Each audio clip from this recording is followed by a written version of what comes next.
Hi, Heather. Hello. I'm very excited to be here this morning. And you? Thank you. Me too. This afternoon, but yes. Afternoon. All right.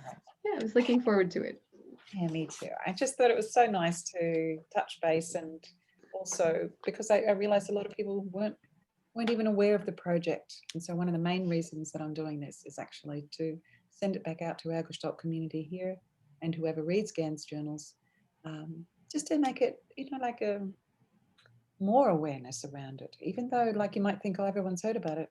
I keep spreading the word, and not everyone has Oh heard. no, I thank you. I don't assume that everyone has heard about it, and I'm actually surprised, frankly, that people have.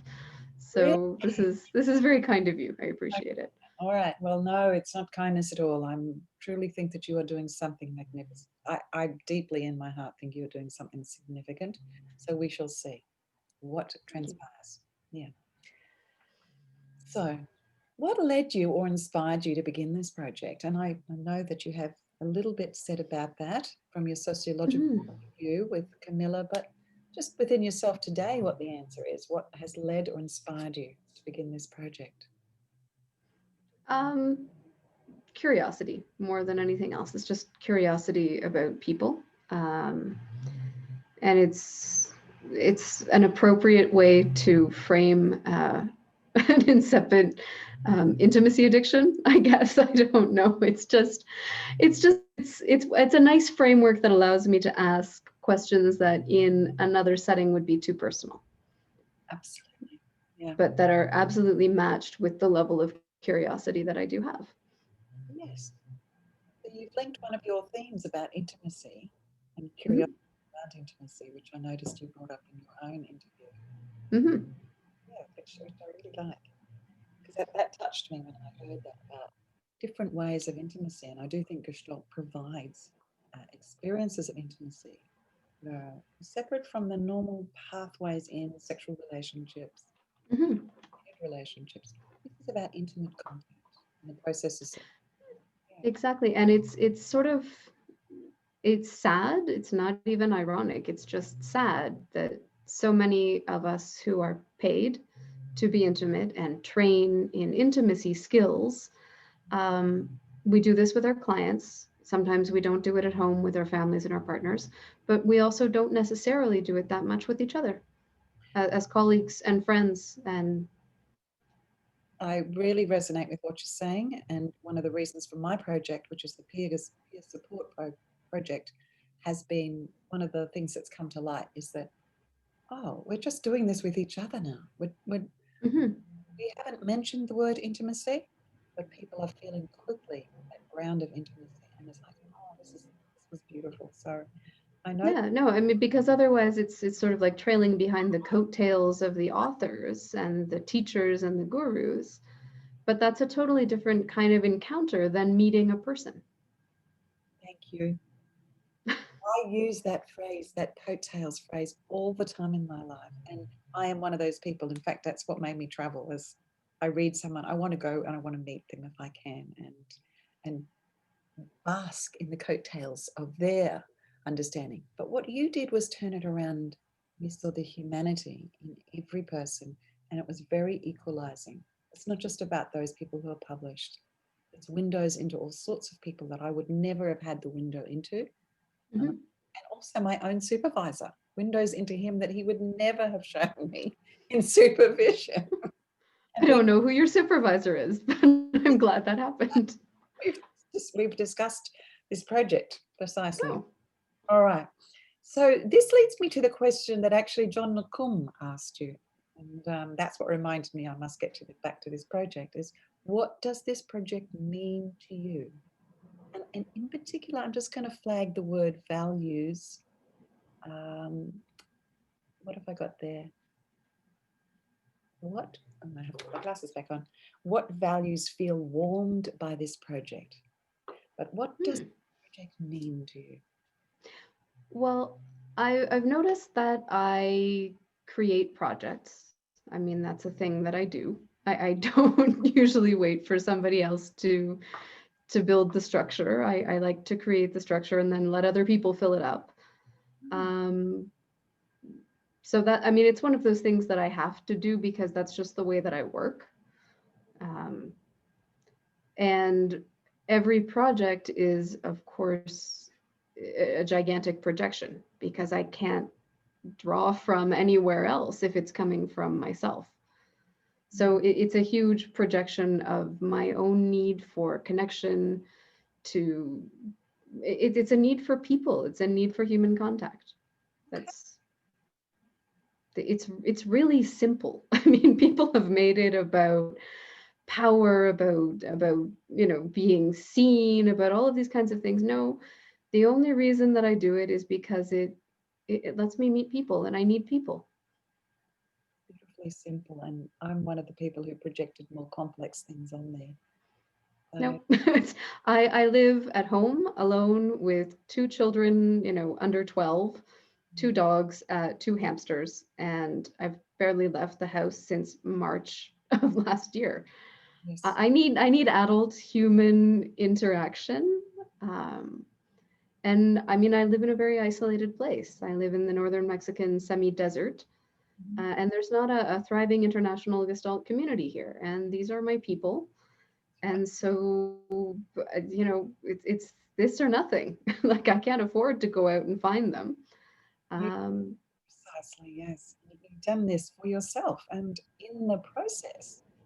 Yeah, and it's not about making money. God, no, it comes more from not having any than from any kind of idea of gain or anything like that.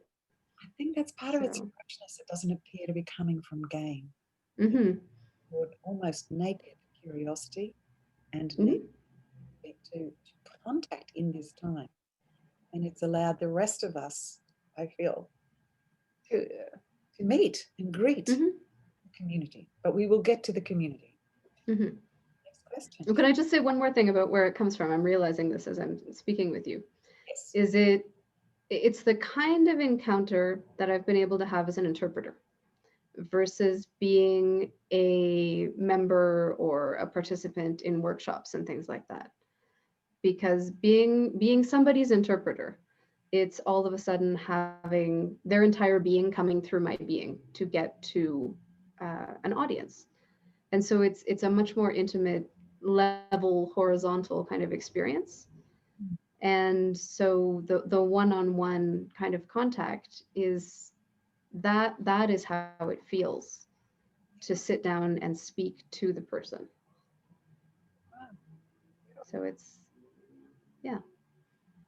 And I have seen you be the interpreter, so that actually has got quite a strong meaning making behind that.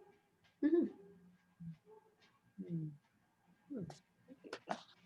So these questions then come along to the community. How has this experience of interviewing so many in the Gestalt community affected you? Now, I know that I've got a question further down that's very similar, which is how have the conversations influenced and changed you? You might like to bring that together. How has it affected you, which means influenced or changed you, but it could mean other things as well. It's warmed me, that's for sure. It's been a very warming, enlivening experience. It's been very enriching. It's been very satisfying. It's been very challenging. But how has it changed me? It's made me very aware of the people that I see and the people that I don't see.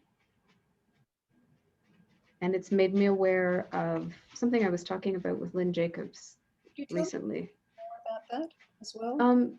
Yeah, just noticing people who I may never have had contact with if it weren't for this particular project, because they probably wouldn't be workshop presenters. We may not have crossed paths in groups. It's made me notice what I was saying with Lynn. She says that I somehow taught her, I don't know how I did this, but she said I somehow taught her to notice who we exclude with the structures that we create. And so, I mean, in dealing with languages and in dealing with I just became very aware of the people who I have been working with and the edges and the novelties of going outside that bubble and deciding. I mean, that came out in the newsletter that we wrote in September. I started looking at the faces on the YouTube page and I went, oh, can I swear? Sorry. I went, oh shit. We've made another white space. Yes. I remember when that was part of it, but since Yeah, I just sat down and I wrote that article for our own little newsletter update thing, sort of as an apology. Like, I don't even realize that I'm doing it. I'm sorry. But I saw it, and just seeing the people who it was natural and easy for me to access made me realize how white my little Gestalt bubble was. And it really, it shook me back to Toronto, because I went, wait a minute, I didn't grow up in a white country. Like, this is not what my world should look like. Something has changed. And I said, no, I want to talk to people, and I want to make conscious choices and see color when I'm doing these interviews. And yes. realizing how uncomfortable I became when sometimes the first thing that people would say was, well, I'm a woman or I'm a man of color. And I was like, yes. And that's like the first thing out of your mouth. And I was completely not noticing that. And it was embarrassing. And it was, slightly shameful. And it's like, I don't even know how to answer for all of the white people who have done ridiculous things to you in Gestalt. So it's come in, it's really come in. And I mean, I was aware of the financial aspects of Gestalt training and systems. And I mean, the way that it's an exclusive private postgraduate system, and everything that implies. But I got to see a lot of different levels of people who are sort of more central and more comfortable, more privileged, more entitled. And those of us, and I include myself, who are sort of, hanging on, not to the coattails, but onto like the fringes of the scarf of those people. It's kind of like, whoa, hold on, I'm almost not part of this community for a lot of reasons. Yeah. So I'm really noticing that in some of the stories and in some of the struggles of how people are, really, really wanting to be here, but the obstacles and the barriers. That deserves more further explication. I feel this is a really important point, and you are also speaking to an important point of influence. When we shape a project, we in its shaping influence, and to stop and take account at that point and make efforts to address that, even in the editing or in the choosing or where you seek the next, is so metaphorically and literally important. It's important for this project, but it's metaphorically important in the larger sense of the work that's has to be. I mean, this project is very phenomenological in the sense of, whomever emerges as wanting to be interviewed, just the way that the connections unfold, we're letting that happen and letting it represent what is, and we're not challenging. But it's definitely informing the way that I structure my other projects. Yes, thank you. It's I mean, some of the people who I interview, I'm like, I love you, I adore you, I think you're brilliant, and I won't hire you for the next 10 to 15 years. Because I need to make space for other people. For other people, for other voices. Yep. It's my little song. And we need to hear all the voices. Beautiful. So what was I think this is the next one I wanted to ask you. Yes. So what was the most impactful moments that have come through these interviews, and in what ways did they impact you?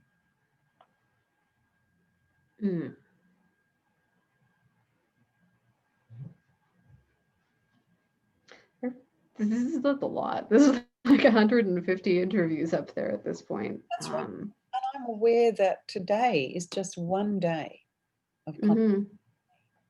and one might pop up today, and that could be co-created Mm-hmm. why that pops up in your mind, and I'm sure it is. And just Yeah.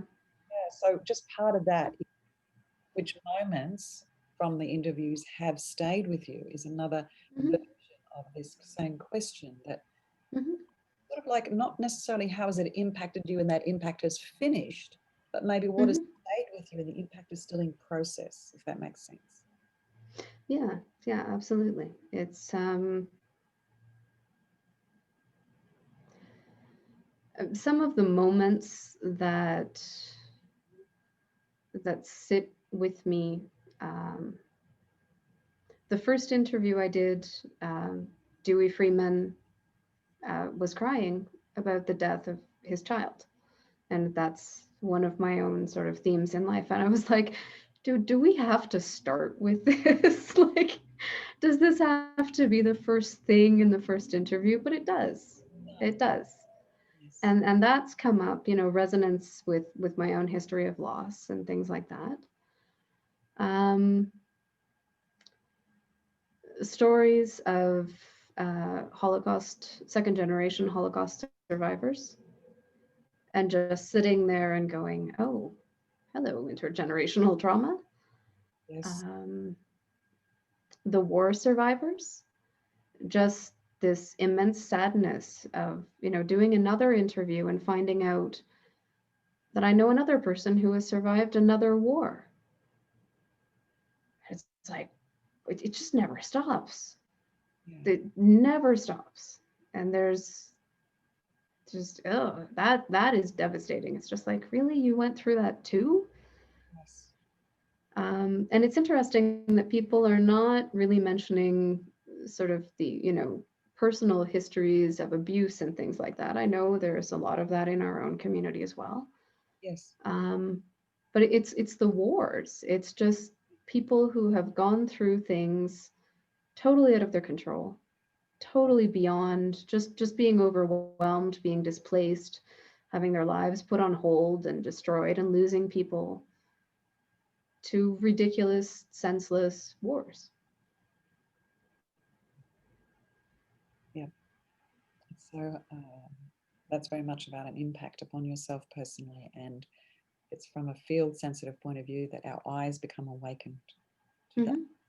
how many others, and then to the very theme of war, which again is a product of not the incapacity to have diversity and to have multiple realities that coexist. Mm-hmm. Very much along the lines of our Gestalt intentionalities towards having multiple realities, having the integration of differentiation. Just allowing difference, just like, just John Lennon, let it be, please. Like, Yeah, it's funny, isn't it? We've got to find that pitch between too simple and overcomplicating the same message. Yeah, mm-hmm. beautiful. So the next question is about something that you can maybe have had some feedback on, but you might not have, and it might be still in your imagination.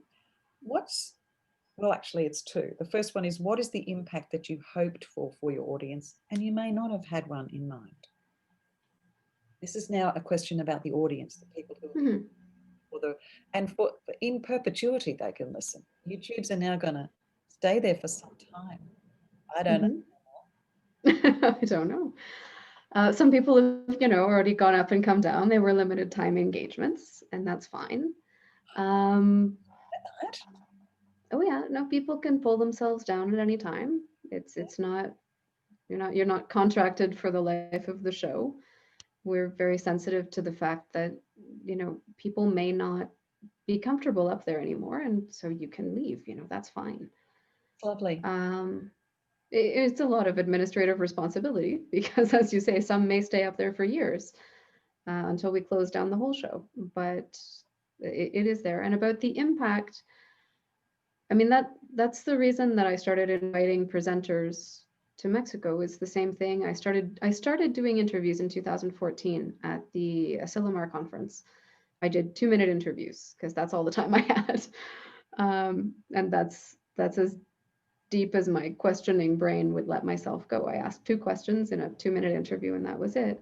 but the purpose is the same. And it was just to allow people to meet the people that I was meeting. It's like, I didn't bring you something back from my trip, but I really want you to meet this person. And that's all it is. That was the impact, is allowing someone to feel like they've met someone. And it's been really rewarding to get emails from people asking to be put into contact with people they've seen, that they've somehow identified with or become curious about or want to share a project with. And that's been exciting. It's like, oh, it is sparking connection. That was the whole point. Now you're bringing me to the impact for the audience, not as individuals, but as a community. It's hopefully it will be that. And so far it's been a very well-behaved community, because there was, we're political animals. And one of the things that we do say off camera before we start recording is, if you have something, like everybody's grandmother would say, if you have something that's not nice, please don't say it. Don't name other people, don't bring in the problems. And people have been very good about respecting that. And they've been using the space to be open and to share and to be inviting. And that's been very nice, because so many other spaces are just about venting and spewing and yes, about others, not even about themselves. Yes. I appreciate that. So that's been lovely. I mean, it's like the only rule is just, if you don't have something nice to say, don't say anything at all about other people. It sets the parameters of what you're doing there too, and allows the principle of focusing on your own self and reporting what's going on, and sort of that process. And so in a way, it was a beautiful safeguard, an ethical safeguard, to create a medium for connection in community that had boundedness, which is so important for safety. So I really appreciate that, and I'm glad you've articulated that. And people have been very understanding. I mean, they've understood it's not a commercial space. It's not a theoretical space. It's not a competitive space. And they've been making very good use of it. And that's what's made it feel rich, is that people have been opening themselves. Yes, but thanks to the boundedness of your preamble, I would say that plays a large part in it. Yes, you received the preamble yourself, so. But I have to say, until this point, I didn't take that on board for its overall ethical effect, whereas I'm aware of it now. And also that you're saying it became a phenomenological space, almost by, by saying not this, not this, not this, but this. This phenomenological relational space right here, right now. So, well, I mean, that's what I understand an experiment to be. This is the structure. It is a bounded structure.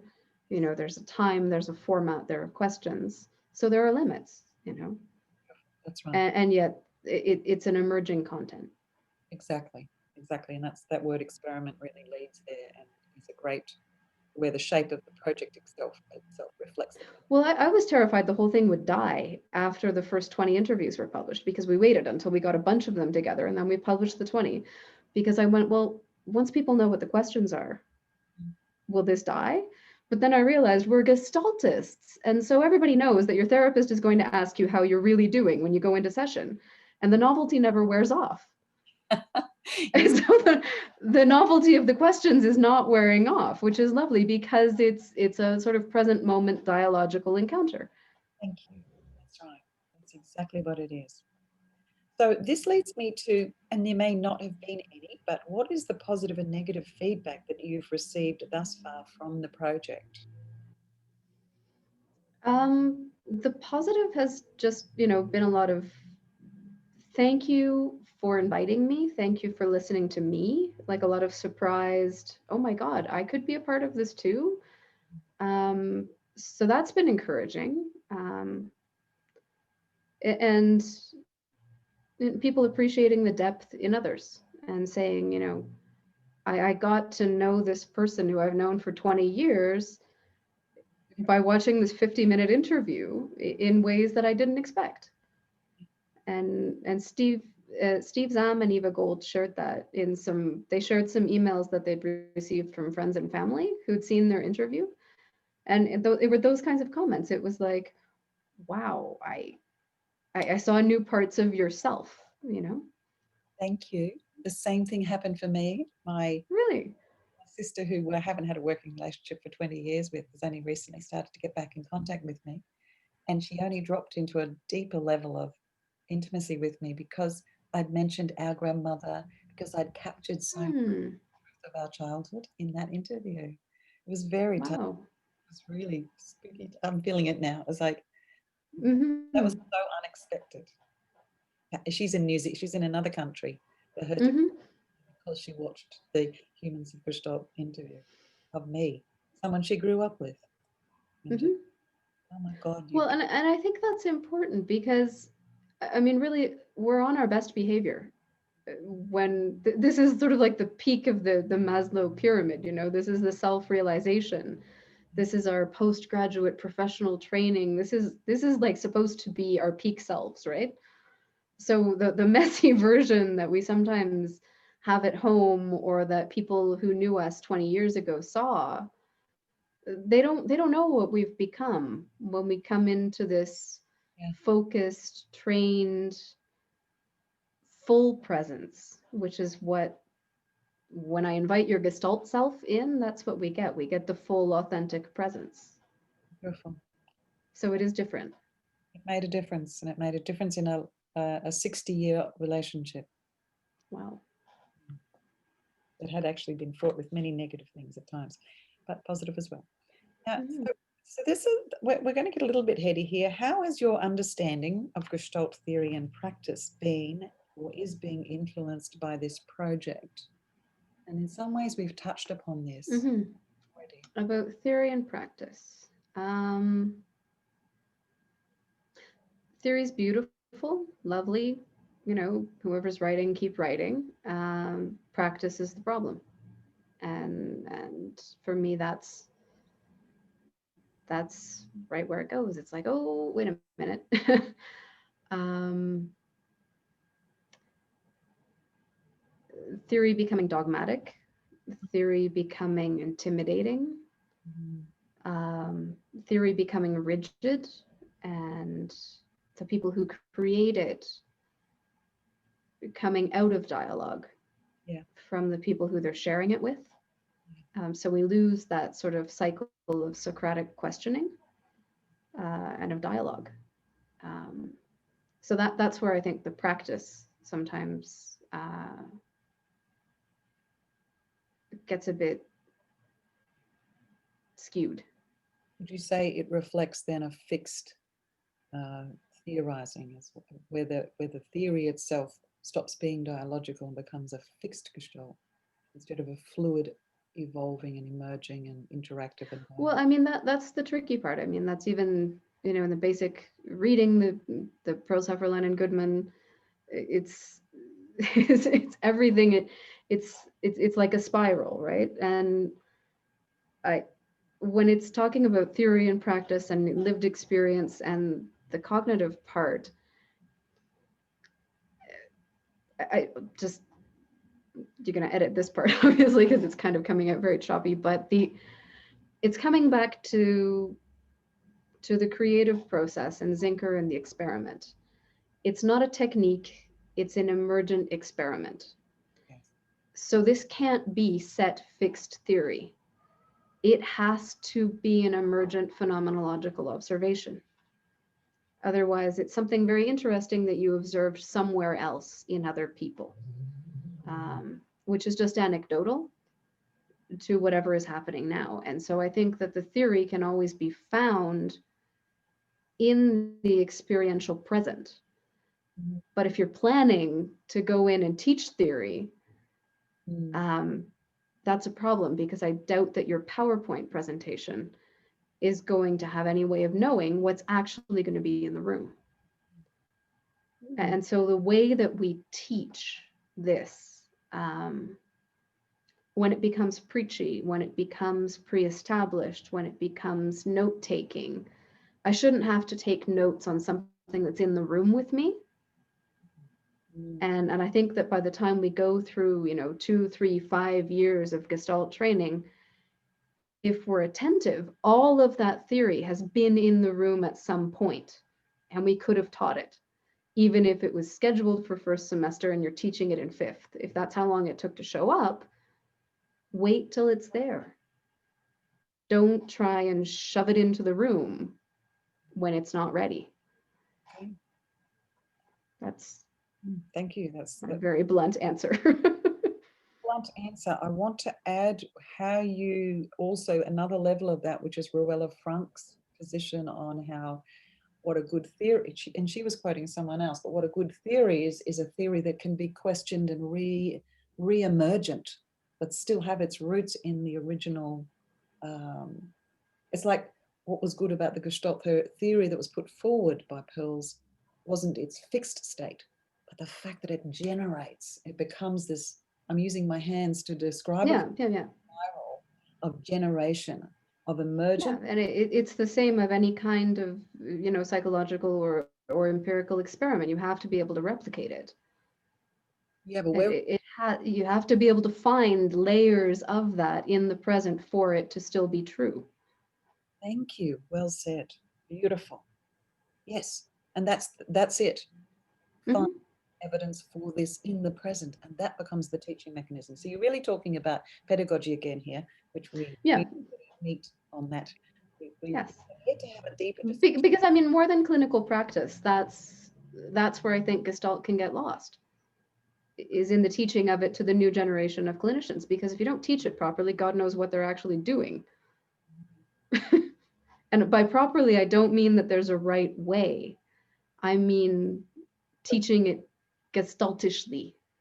With the same principles involved in the pedagogy, and that's the that learn by doing. It's an experiential practice. Yes, but also that thing of emergent and being able to name it in the present. So there's I'm always on about the structure and spontaneity and its relationship. There's to articulate what is emergent that becomes then the container for the moment, the way to present it there.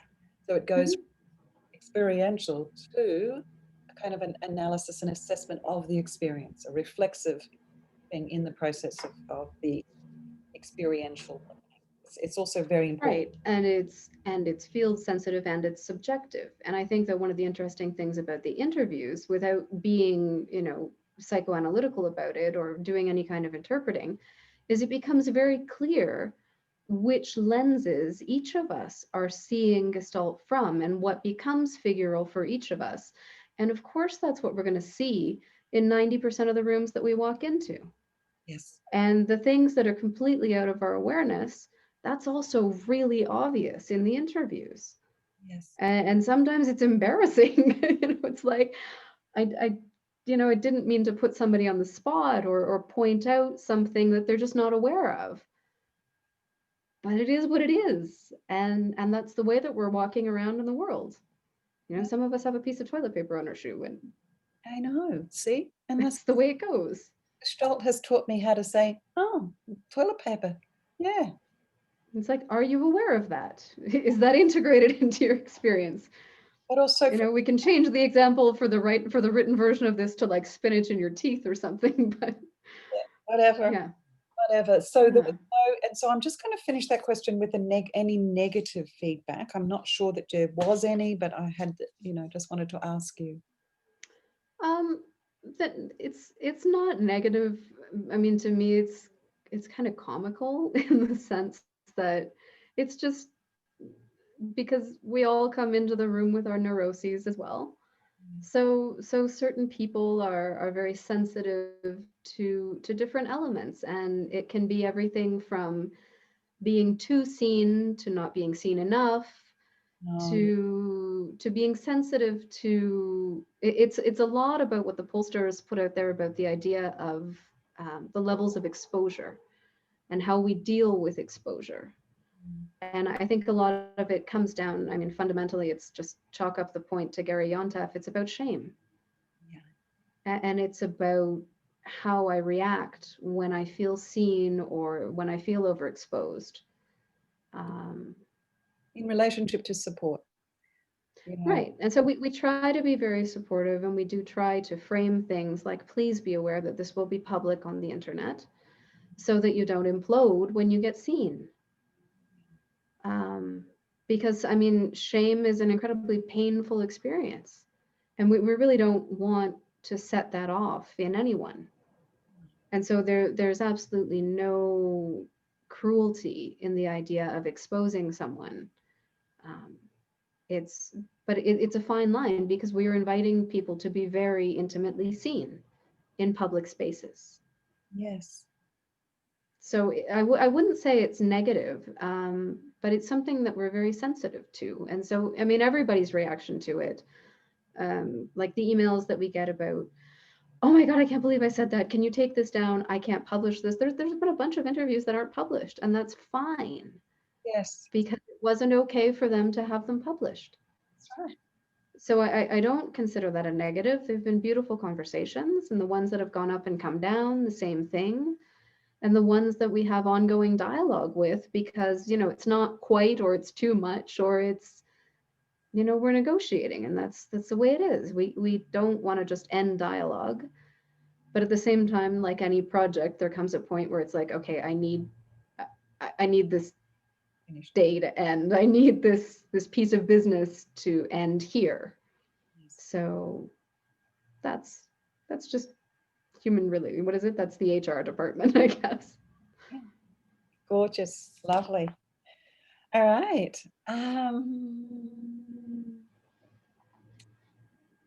Well, do you notice any themes emerging from the conversations? And I know you've mentioned some gardening themes at some this seemed to have I come up. don't know if that's pandemic or gestaltists or what it is, but it's the back to the earth kind of thing.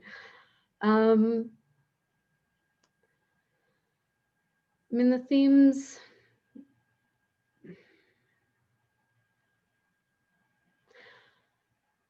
one thing that I'm noticing that sort of shines, there's a saying in Spanish that it shines in its absence, is I expected to hear the word love a lot more.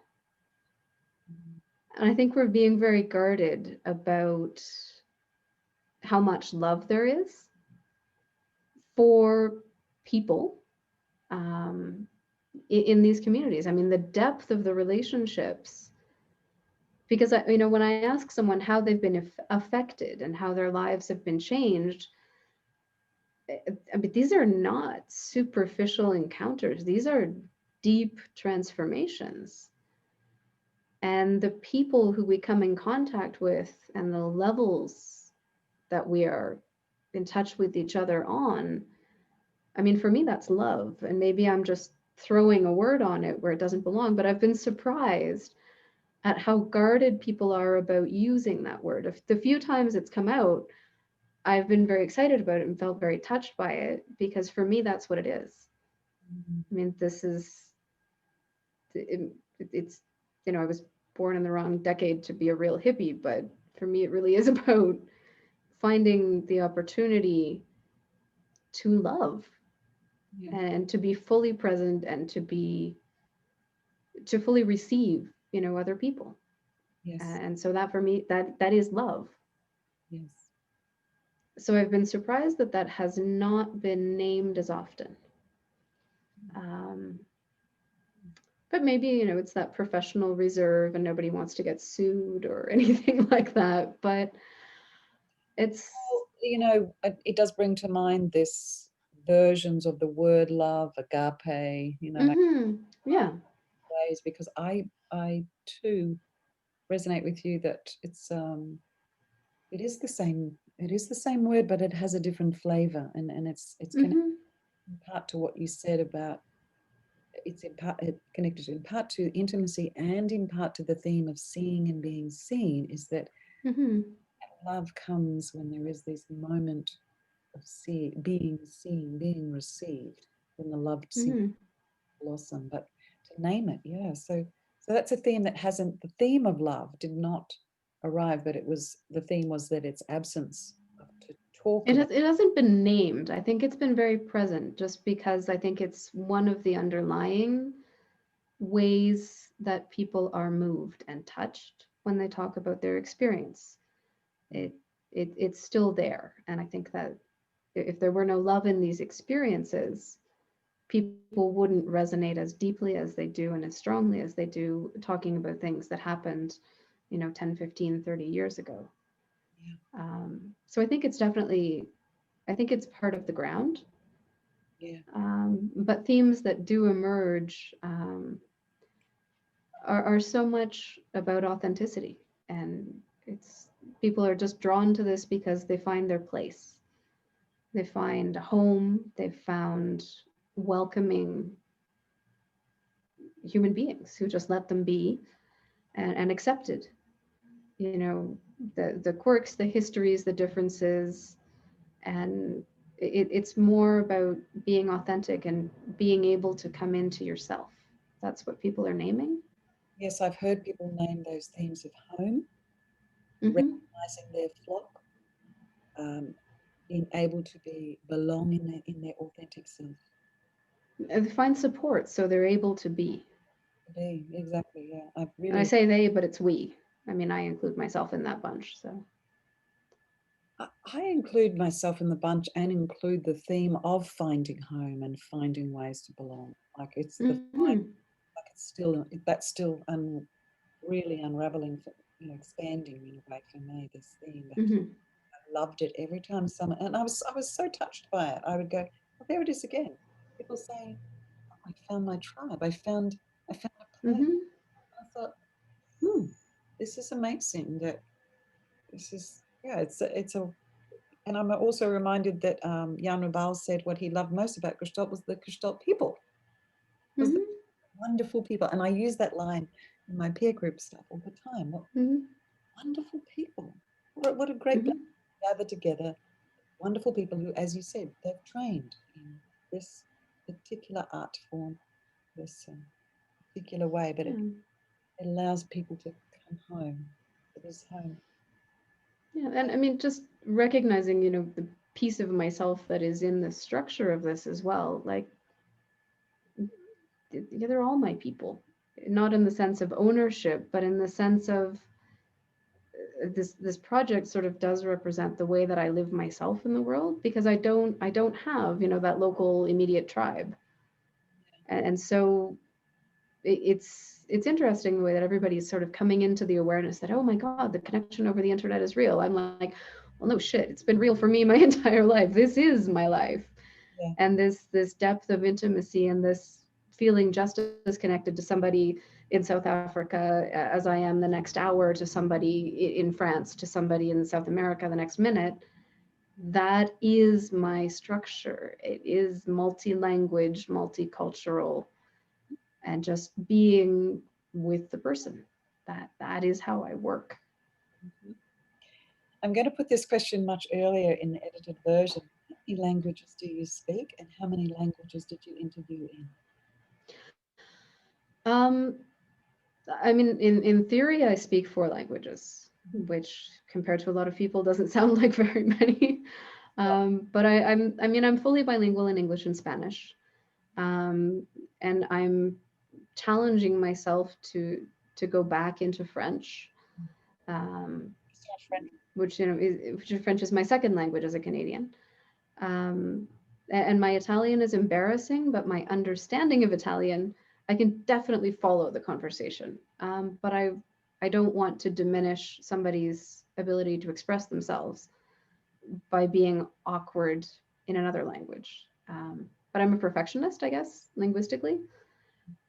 And I like it. I like doing the French interviews because it flips the tables for me, because I'm so Anglo comfortable and so privileged. Everybody's trying to speak English, and I really like the fluidity and just being the one who's playing catch up with the answers that just that come out in the native language.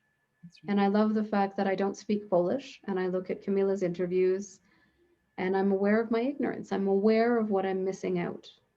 Yeah. And people have challenged that a lot about the languages, like, when are the subtitles coming? I'm like, well, I don't know. I think we need about $10,000 to transcribe and subtitle them at this point. So what it's doing by doing them in the languages that the interviewees feel comfortable in is really letting the person put themselves out there and letting the rest of us feel like idiots because we can't keep up. And I think that's a beautiful way to cause discomfort. Thank you. Thank you. That was the way I experienced it, was that I looked at the other language ones, sat with them for some time, looking at the faces just to experience and knowing that I can't understand them.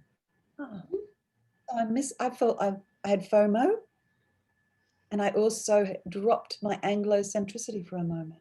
Mm-hmm. So it was really beautiful experience to watch this, and also because you are multilingual, that's what made me start doing this.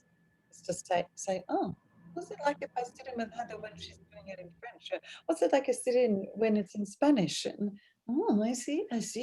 Gosh, I'm missing. And then Polish is, and I'm like, I'm missing out on heaps, but that's okay because at least I know it's here. I know it's there. Yeah, and now we're going to miss out on Croatian. No, we're going to miss out on Czech and on Slovak, and we're going to miss out on Russian, and we're probably going to miss out on some Japanese and some German, because we're inviting a couple of colleagues to slowly come into the project and go places that we can't go. Oh, wow. Good idea then for funding for later for these translations. Well, to raise funds for the purpose of it when the project itself has enough appreciation, because I believe it's a. What do you feel about this statement? I think that it is a representation. You have captured the humans in 2020 in our tribe, and it is captured. It's not like it's captured it for all time. It's not captured Gestalt for all time. It's just captured the window for now globally. It's definitely, it's a little transversal slice. Yes. And we don't know. We haven't really thought about ending it. Yeah. Yet. Because we don't know when it will feel enough. I mean, it certainly won't feel enough, until we get everybody. That's impossible. That's right. How many but it's been so far? There's over 150. 150. Good. But I mean, that's a tiny drop in the bucket when in Mexico there's like 15,000 graduates, and in Russia there's another 15,000, and it's endless. How many are in the world currently? Has anyone taken a tag? No, I don't think they have they? I don't know. How many Gestaltists are there in the world? Now, I'm aware of the time, and I'm trying to keep it down. I'm not. It's not my interview. That's a lovely feeling. That's facilitating. You can just relax. I can facilitate. So as we're coming to the end, I'm going now from pre to during to post. And this is quite a big question, where do you see the future of Gestalt therapy from your vantage point today, in terms of having listened, and you have been listening, you've put your ear to the ground, may I say, for the moment. So what do you see now? What is coming into your imagination for the future of Gestalt therapy from this position of having listened? So just before, what was the question before that I think I went on a tangent? Oh, yeah. Tangents. The one about the themes is the previous one. And right. then I just did a couple of technical ones like the language and how many interviews, because I realized I forget the simple things in my questions, and some people might have those questions.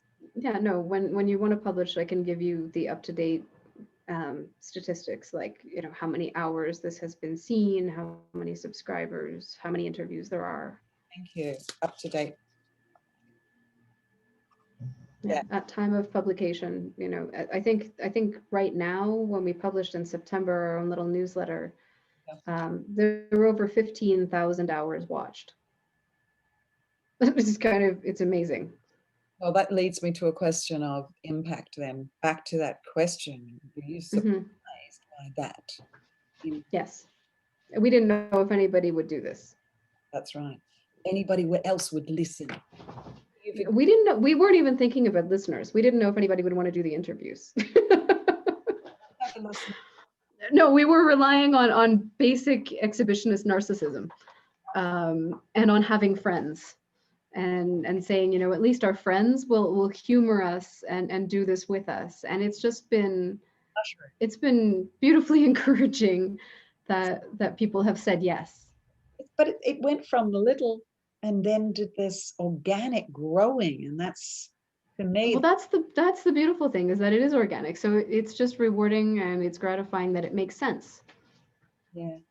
Because I mean, when I invite someone to do something, when I invite someone who I've never met, because I usually invite presenters over the internet, they may not have any idea who I am. I ask them to get on a plane and fly to Mexico and do a workshop.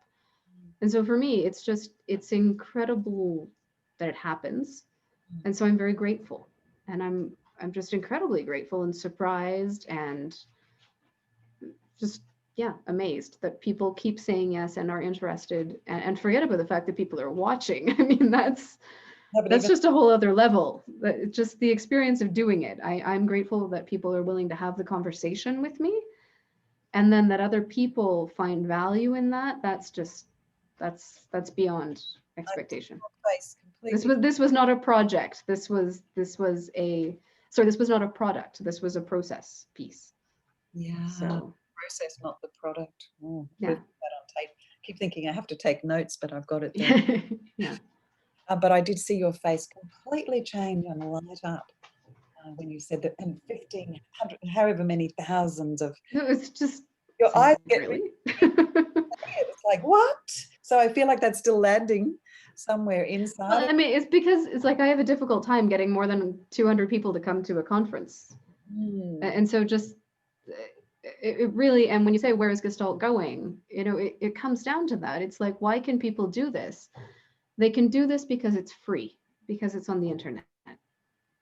Yes, and you're offering free too. Don't forget. That's the beautiful thing about this project, is you've given of your time.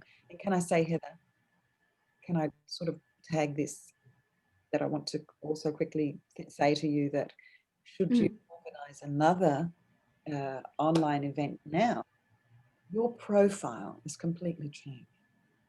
Apparently now I'm the humans person. I didn't know that, because I always have 5 projects in my head at once, and this is the one after Habitat that I wasn't going to do.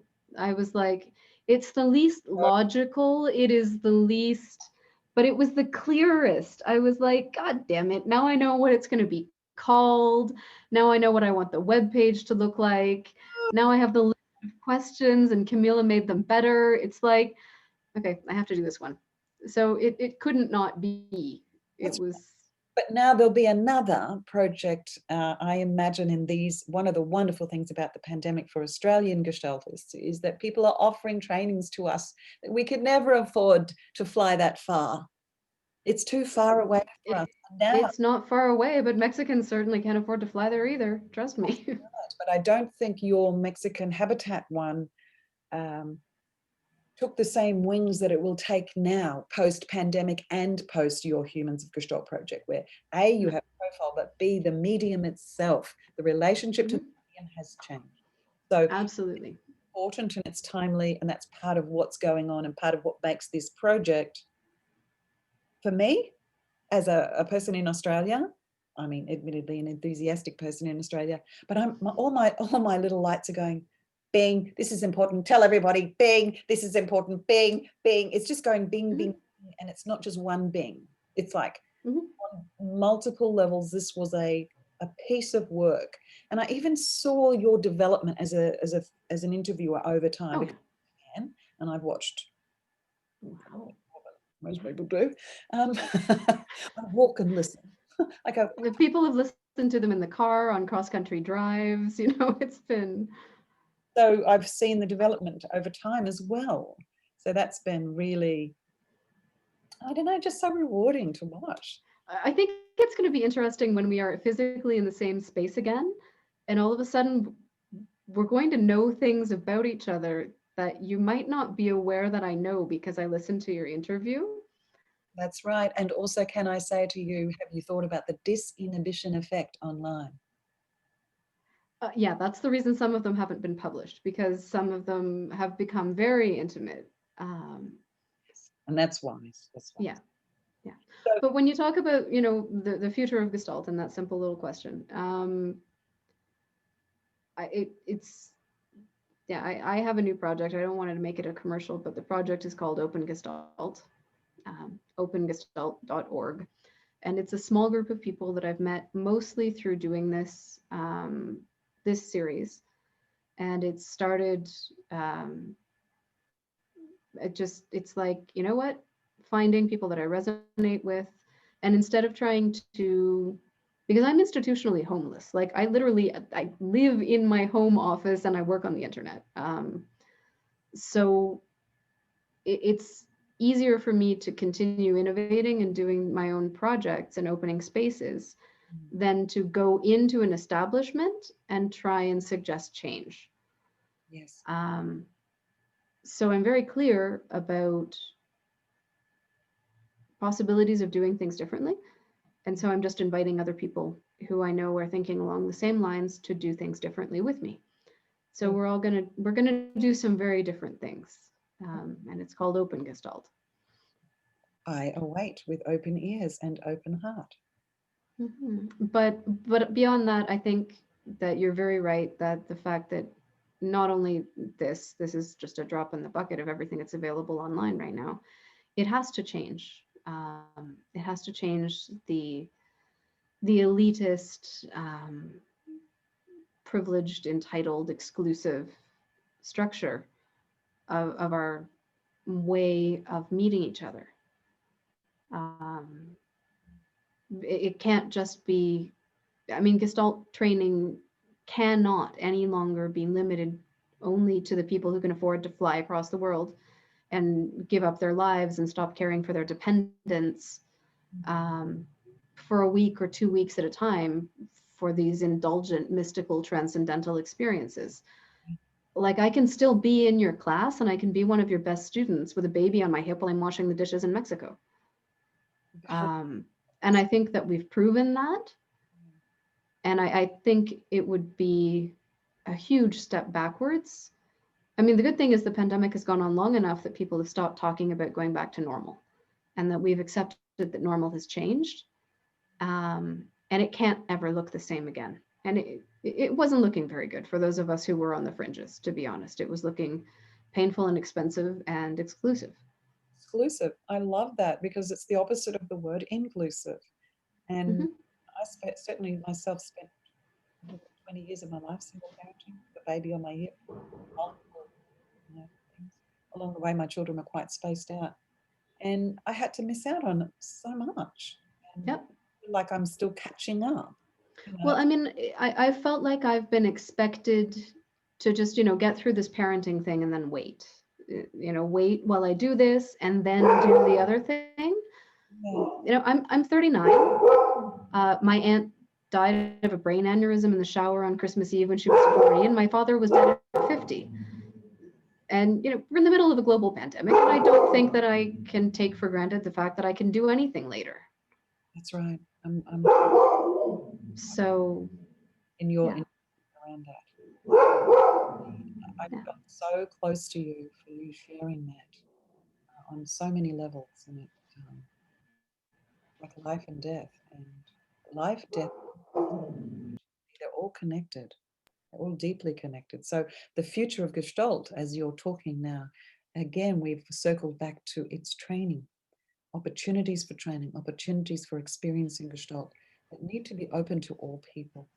So, well, and the practice too, because if the practice is only if you can afford to get to my, Upper Manhattan office, no offense to the New Yorkers, it's going to be a very small number of clients that our practice is going to impact. So just the opening up, and I know that's something Camila is probably going to speak to, is just bringing the practice back down like a upholster in the coffee shops with the people, rather than making going to therapy a privilege. I mean, just just imagine how reduced it is. If to train is a privilege, to practice is a privilege for the privileged, like, can we get out of that, please, somehow? And with me, because I've got this idea of sitting at the local markets and putting up my stand, free 10 minutes Gestalt therapy. Well, I proposed something for Toronto, and everybody looked at me like I had 7 heads, you know. And I talked about doing community workshops, and instead of just having a bubble event where we all got together and talked amongst ourselves, I didn't even get the words out. But my proposal was that we all just imagine 350 therapists from 35 countries with all of the languages that we spoke. If we had walked out into Nathan Phillips Square, which is the downtown square in Toronto, with a sign that said free therapy and sat there for an hour. Wow. I was like, why can't we do that? Yeah. Why can't we? Why can the community of Gestalt practitioners not accept that we can do that? Yes. And we choose not to. I think we need to make some different choices. You're speaking like a true activist here. So the future of Gestalt therapy you see now is that its need for change has been not irritated, but certainly spurred on by the pandemic conditions, and you're able to articulate and see that how come now? Oh yeah, we could do this now. We can do it now because of the pandemic. We could always have reached beyond to the people who didn't have access. We could always have offered this outwardsly. So it's a matter of being, you were a little bit ahead of your time with your idea. About 2 months. That was the difference between having 75 people registered for an online conference and 3 months later having over 850 people sign up for other events. You know, it's like, yeah. Okay. Yeah, still they're ahead of us all. No, I don't think, I don't take that much credit, but it's phenomenology. Like, it was there. It was just seeing the obvious, being willing to see the obvious because it's there. The possibilities are there. Yes. I'm reminded of your sharings around being in a gifted school, and then I felt that the difficulties about being received in your particular giftedness. And I thought, well, sometimes you are ahead of the observations. You might be observing a lot more, and how well is that received by your community, by others? It's important. So you might be ahead of the game. It feels a little bit like Chicken Little every once in a while, but it's, the virtual age is coming, the virtual age is coming, and everyone's like, no, it's not. Then 3 months later, it falls on their heads, right? You're the bunny, the sensitive bunny at the front of that bunny movie. You know that? Yeah. You get the name. Yeah. You're that sensitive bunny at the front. Hey, it's coming! Yeah. So, right. We are coming. Well, thank you for asking these questions. That was really exciting. Yeah, just turn off the recording. Mm-hmm. Now we're just gonna